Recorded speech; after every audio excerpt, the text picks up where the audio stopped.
because he is deliberate and takes nothing lightly and understands the importance of this role. Governor, I want you to know I will not let you down, I will not let the citizens of Florida down, and I will not let my country down. It was just 6 years ago that I met this very eager, passionate guy who wanted to be the governor of Florida and said, if we go in there and we implement conservative policy, if we scale back, make sure we return this to a limited government, we will prosper. And look at what Florida has done since. We lead the nation in net and migration, new business formation, and law and order. I can go on, and it has been at the leadership and direction with this guy right here. And I am proud not to just say I have fought alongside you for 6 years, but I'm proud to call you a friend, and I am very honored with this nomination. Thank you so much. I will bring the same persistence and passion and tenacity as a United States Senator that I have brought as Florida's Attorney General. If you have worked with me and fought with me over the last 6 years, you know I don't think of this as a job. I think of it as a calling. Every day I go to work, every decision that I make, every person I hire, I do so with the understanding that the people of Florida gave me this opportunity, and I want to deliver on what I assured them, and that was we were going to protect their rights, we were going to protect the autonomy of this state, we were going to protect our communities. And I believe that we have done that, and I think we have to take that same direction to the United States Senate. This guy used to be in Congress, and he says to me, and has said to me, I don't know why anybody would want that job. I said to him, I kind of agree with you, Governor. I don't know if you can tell, but I'm pretty energetic. I like to get things done, focus on problems, solve the problems, deliver those to the people that hired you, your bosses, the citizens. And there's a lot of deadlock in Washington. And then I thought more about that. And I thought, if every person with the same energy, the same love, the respect for our founding principles, the ideals on which this country was built on, if every person like that with that personality said, I don't think I'd like serving in Congress, then we'd never change that culture. And so, you're probably right. I probably won't like it. But I'm ready to show up and fight for this nation and fight for President Trump to deliver the American First agenda on day one.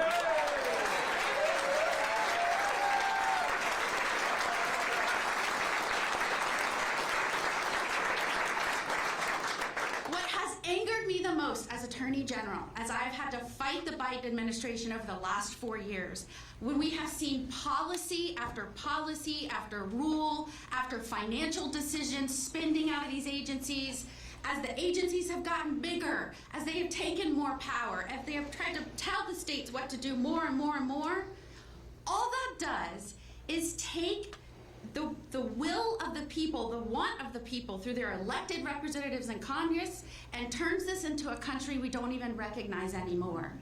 And whether it's agencies making these decisions when lawmakers should, unelected bureaucrats, or whether it's international organizations making decisions that our lawmakers should, we cannot stand for that. The only way to return this country to the people who govern it, is to make sure we have a strong Congress doing its job, passing laws, and actually approving the regulations that these unelected bureaucrats are trying to cram down on the American people. And I pledge to you, as a United States Senator, supporting the REINS Act, supporting any effort to rein back in our out-of-control federal agencies, make sure politics is pushed out of it, make sure we bring down spending.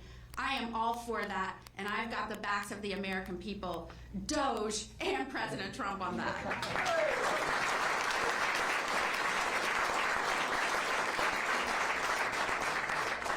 I am driven by many things in life. I will bring the influence of many things in my life, my experiences certainly, but I am driven by my faith in God, first and foremost. I am driven by the fact that I am a mother and I still have a kid in school.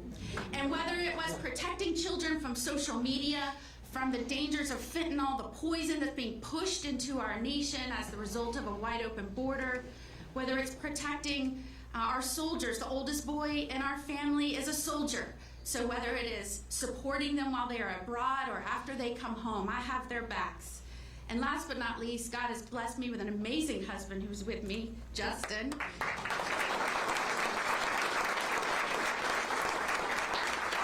When I told him I wanted to leave the bench, now mind you, I may be the first senator governor. I don't know if this went into your plan. He was most excited I'm a trained accountant, so I can shrink the bloat of the federal government. But I also served over a decade in the judiciary. I have now served in the executive branch. I may be the only United States senator that is now in my third branch of government and bringing all of that with me to the role.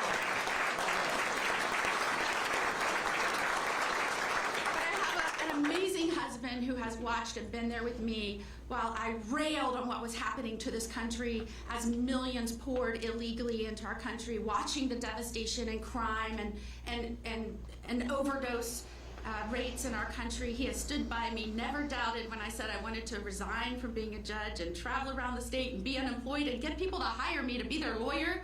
He said, I've got your back. Partly because he's my husband, partly because he's a law enforcement officer and he knew he needed someone as the top cop that had their backs. So, to my husband, law enforcement officer, and my new family of law enforcement that has been with me over the last 6 years, you better believe, as a United States Senator, I will work for you, those that stand on that thin line between chaos and order, between safety and crime. I have got your back. I've got your six. And we will all work to protect the American people and make all of our cities and states stronger and safer together. And so I have one message right now to President Trump and to my new colleagues on the United States Senate. America first. Let's get it done. Thanks.